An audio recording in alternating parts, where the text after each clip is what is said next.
Welcome back.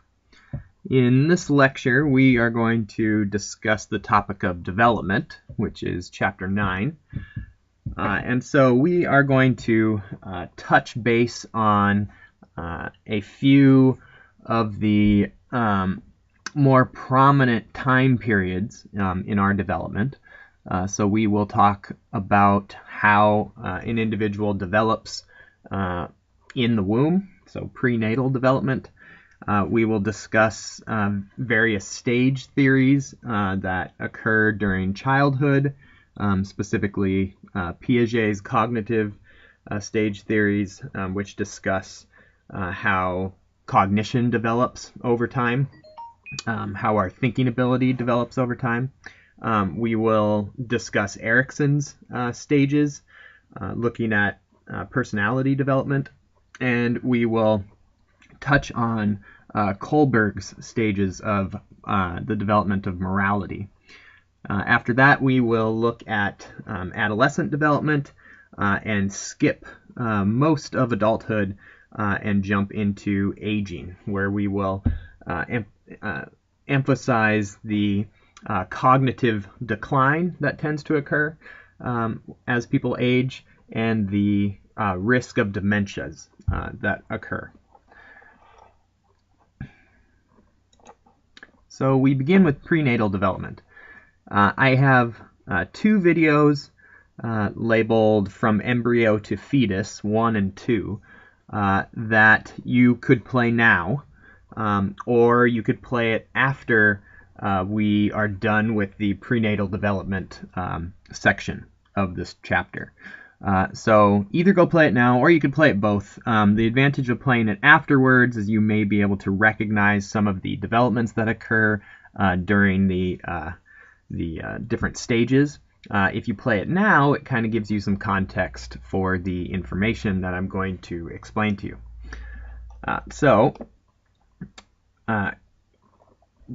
development occurs in 9 months.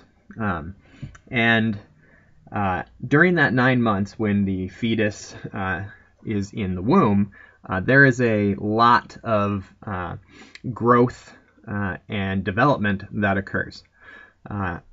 And so most individuals don't consider the time period where a cell is dividing and then becoming an embryo and finally a fetus, and then birth produces an infant.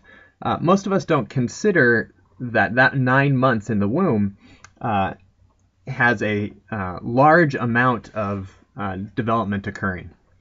And so how this all starts is fertilization. So your mother produces a gamete, which is an egg, and your father produces many gametes called sperm cells, and once conception occurs, then a zygote is created.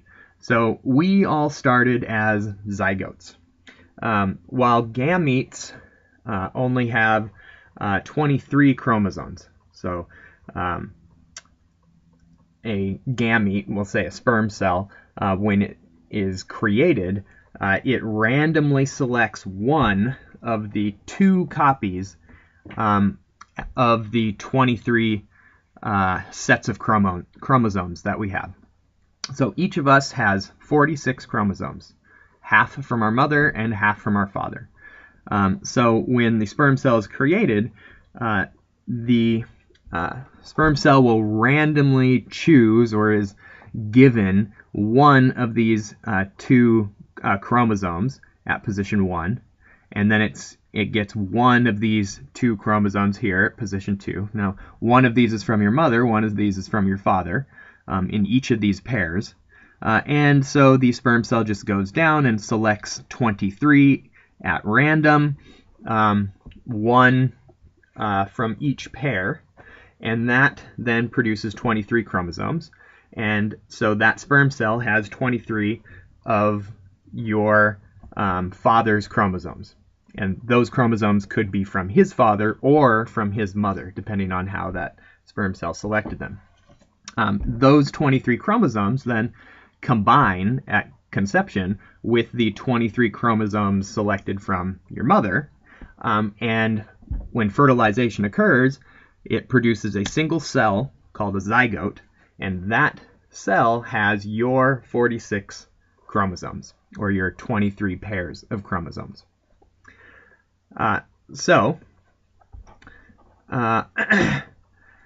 We have, at the very beginning, the zygote will divide or replicate from 1 cell to 2 cells, and from 2 cells to 4, and 4 to 8, and 8 to 16, and 16 to 32. At this point in time, all of those cells are undifferentiated and are not migrating to any specific location in the cell membrane. And that would mean that each of those cells would be called a stem cell. All of our cells have the code inside them, the DNA, to turn into any possible cell in the human body. And so each of our cells has the same DNA. And so why our cells develop into, say, skin cells or eyelid cells or hair cells or immune system cells is how that DNA is read. And so cells will turn off sections of the DNA and turn on other sections of the DNA.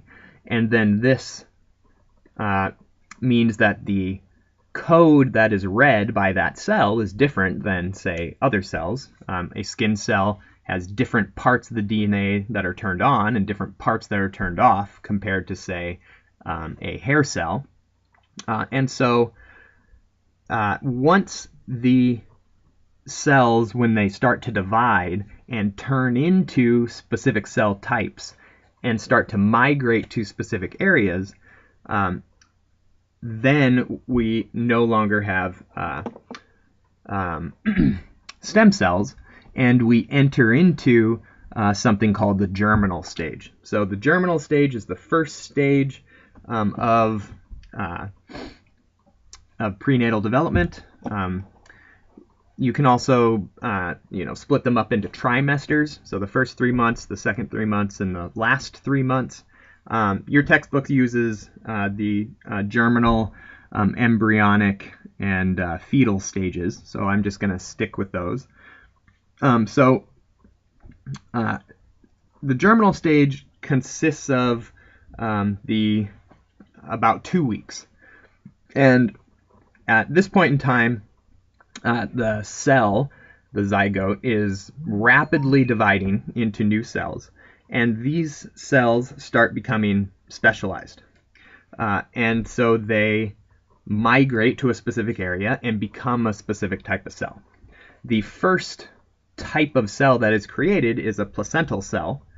And so the zygote has to reach the uterus and implant into the uterus for pregnancy, for a child to have the possibility of being born.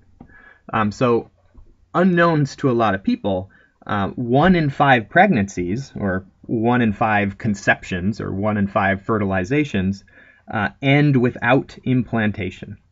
So it is possible for you girls out there that you have had a zygote created after having sex, but that zygote, if it did not implant in the uterus, would not have the opportunity to develop into a baby. So only 20% of fertilizations actually implant in the uterus and then result in pregnancies.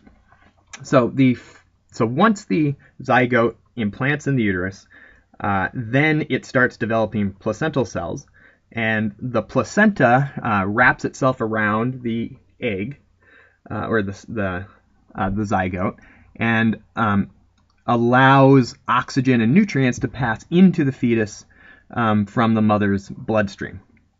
And also, bodily waste is passed out to the fluid in the womb and then is excreted by the mother. So after implantation, we get the placenta, which develops. We get the umbilical cord, which allows this exchange of nutrients, and any chemicals that are found in the blood of the mother will also circulate through the child. And so once implantation occurs, then cells will start to become specialized and move to specific locations. So we get the development of the brain stem and the forebrain, the midbrain, and the hindbrain, and all the subcortical structures. We get the cells which migrate to an area and become heart cells, others which migrate to a different area and become lung cells and skin cells and eye cells and finger cells and blood vessels and all of the stuff that we need to survive. After the germinal stage is completed, so after 2 weeks, we enter into the second stage, which is called the embryonic stage, which lasts from the first 2 weeks, or the end of those first 2 weeks, to the end of the second month. So about a month and a half. And it's called the embryonic stage because at this point, the baby, for lack of a better word, the embryo, has now divided into many different types of cells which have migrated to specific areas of the brain. So once that occurs, we call that organism an embryo. So at this point, all of the vital organs begin to develop. So the heart, the spine, the lungs, the brain, arms, legs, hands, fingers, eyes, toenails, all of this begins to develop. So we can see in this picture here, as a child develops, here are the days. So at the end of the embryonic stage, which would be right about here, after about 50 days, we find that the embryo is 1 inch long and is about the size and weight of a paperclip. So even after 2 months, very, very, very small. But at this period in time, we have the beginnings of all of the vital organs. Because all of the vital organs begin their development in this stage, this is considered one of the more vulnerable stages of development. So any sort of chemicals or chronic stress or environmental toxins that enter the bloodstream of the mother during this time can have detrimental effects on the development of certain physical features of the embryo. So again, and we'll talk about this, but most of prenatal development is a vulnerable time because the child is developing these critical physical features, these critical body parts. But there are certain periods of time during development that are a little more vulnerable than others. So, for example, the reason why the embryonic stage is vulnerable is because we get the beginnings of the development of these basic organs. And so once those organs or physical features have somewhat fully developed, then chemicals and toxins and the stress of the mother have less possibility of detrimentally influencing the development of that physical trait. So towards the end of pregnancy, when these vital organs have developed significantly, the possibility of teratogens, which we'll talk about, detrimentally or causing a birth defect of some type, decreases somewhat.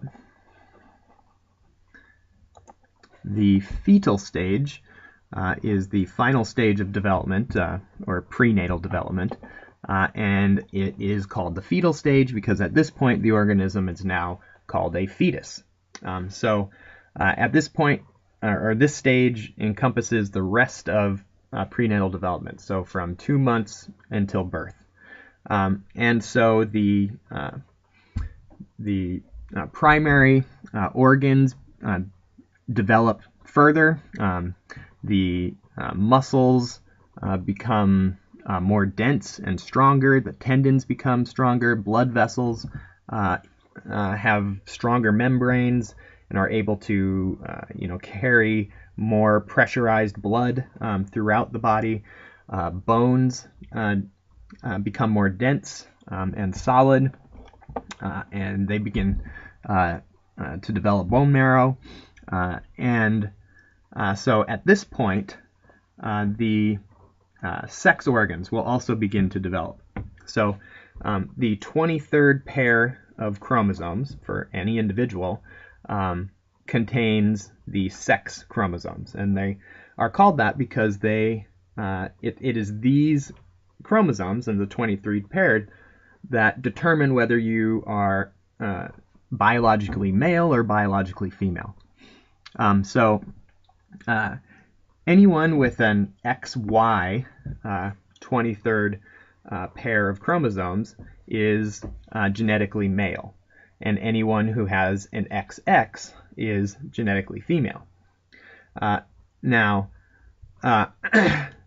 The way that your body during prenatal development determines whether you are going to develop male sexual characteristics or female sexual characteristics is based on a gene, the SRY gene, which is found on the Y chromosome, so for males. And that gene triggers the release of testosterone. And when testosterone is released, the possibility for male sexual characteristics is those organs begin to develop. They are triggered by testosterone. Those organs are waiting for testosterone to flood the system, and when it does, then they develop, and it inhibits the development of female sexual characteristics. Now, all of us are by default female. So what turns males into males is this SRY gene. We can find some unusual developmental abnormalities in regards to the SRY gene. For example, when males have something called androgen insensitivity syndrome. This means that androgens are a class of hormones, and one type of hormone of the androgens is called testosterone. So when the SRY gene triggers the flood of testosterone into the womb, then those genes would then activate, that would develop male sexual characteristics. However, with these individuals with androgen insensitivity syndrome, their body does not respond to testosterone the way an average person would, and so they develop female sexual characteristics. And this can range from complete female genitalia to normal male genitalia. The trick here, though, or the interesting thing here, is that these individuals may look like they are female, but biologically, they have the XY 23rd pair of chromosomes. Biologically, they're male. The reason why they didn't completely develop male sexual characteristics is because their genes, their body did not respond to the triggering effect of testosterone. It is during this stage that the fetus becomes capable of movement, and mothers will often feel kicks or bumps up against their stomach, or it'll feel like the baby is doing somersaults in the womb. And towards the later end of the fetal stage, the circulatory system will strengthen, and the cardiovascular system will strengthen. So the muscles for respiration, muscles for the heartbeat, the cell walls for the membranes of blood vessels in the circulatory system, all of those are strengthening during the later stages of prenatal development. Fetuses are capable of feeling pain during the 24th week. This is when the nerves and the brain, so the nerves that carry pain information, are connected to the brain, and the areas of the brain that process the perception of pain, those are developed enough to feel pain at the 24th week, or about 6 months. The fetus is capable of responding to the mother after 30 weeks or 7 months. So we find that the fetus will respond to the emotional state of the mother. So if the mother is anxious, then we will find an increased heartbeat in the fetus. If the mother is depressed, we find the release of stress hormones in the fetus, and a fetus might respond to a loud noise. It'll actually have a startle reflex in the womb. So the fetal stage also is or contains the period of the threshold of viability. So this is the very, very, very, very first point where a fetus could survive outside of the womb with very specialized equipment. So the threshold of viability is 23 weeks. And a child born and immediately put on life-sustaining equipment, there still is only a 15% survival rate. And this is simply because the circulatory system and cardiovascular system are not strong enough to keep the baby breathing. And oftentimes they die from blood vessels bursting in the brain, causing massive hemorrhaging. So 23 weeks is the very first time period that a fetus could survive. They don't survive at a very high rate. There's only a 15% survival rate, but they could survive. Prior to that, even with specialized equipment, we can't keep a fetus alive. And the survival rate increases drastically just 3 weeks after the 23rd week. So fetuses born in the 26th week have a 75% survival rate. So because prenatal development is such a critical period of development for fetuses, developmental psychologists will study or specialize in the study of external substances that can harm the fetus. And these substances are called teratogens.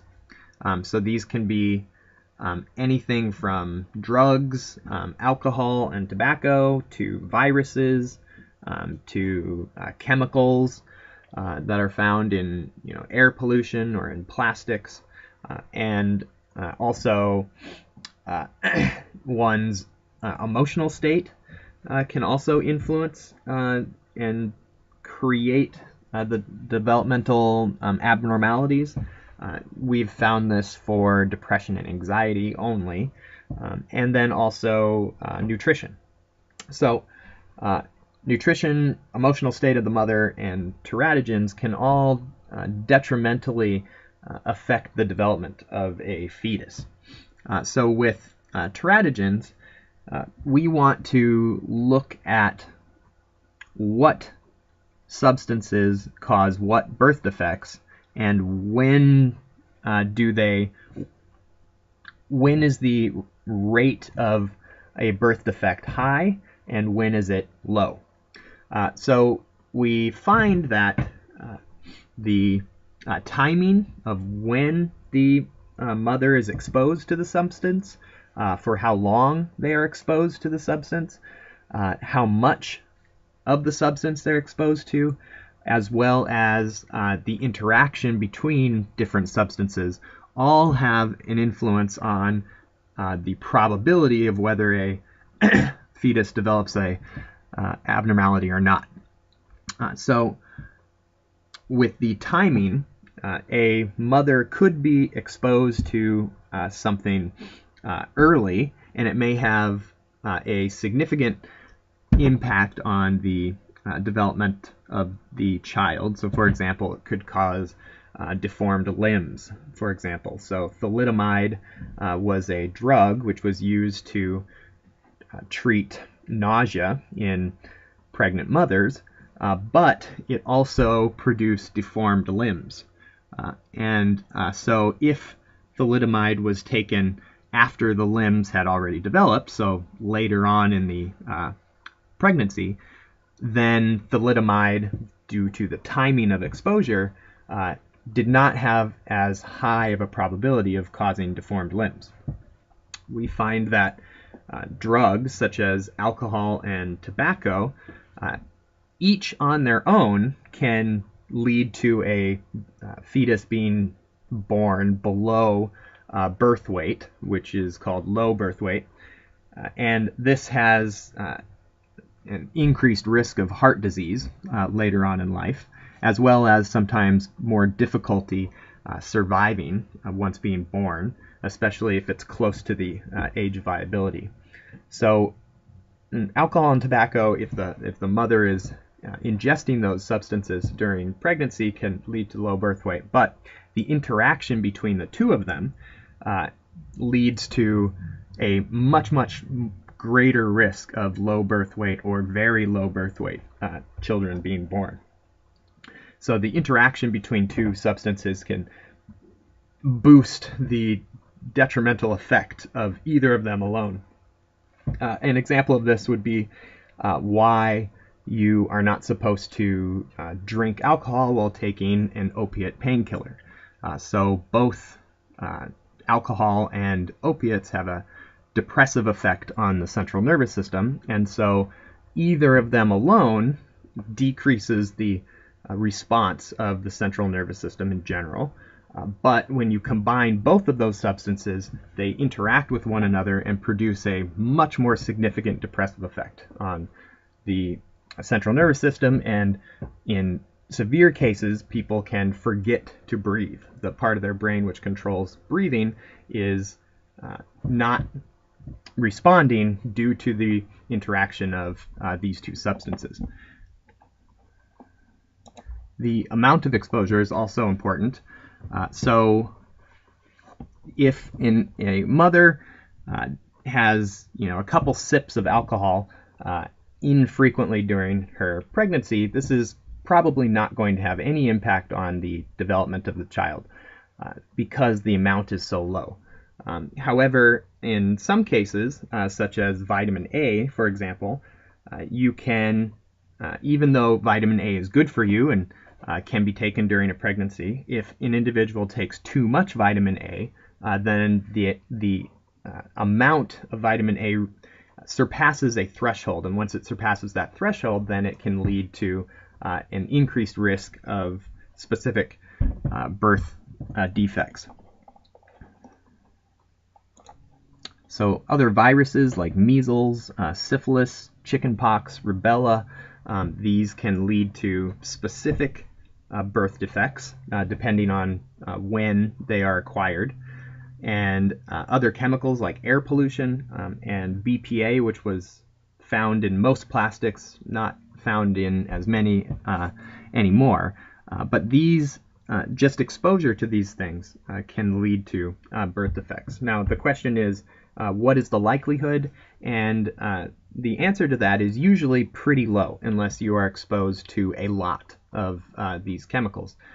If you think about it, we, or mothers, are exposed to teratogens every single day. And yet most children develop without any significant developmental abnormalities. So a mother wants to make sure when she is pregnant that she is getting adequate nutrition. So if you think about it, the mother now is building a baby. It needs to consume enough of each of the nutrients required to make sure that the baby has enough of the required materials, proteins, fats, minerals, vitamins, so that the organs of or the physical features of the infant can develop. So mothers are often asked to take extra vitamins and minerals, specifically folic acid.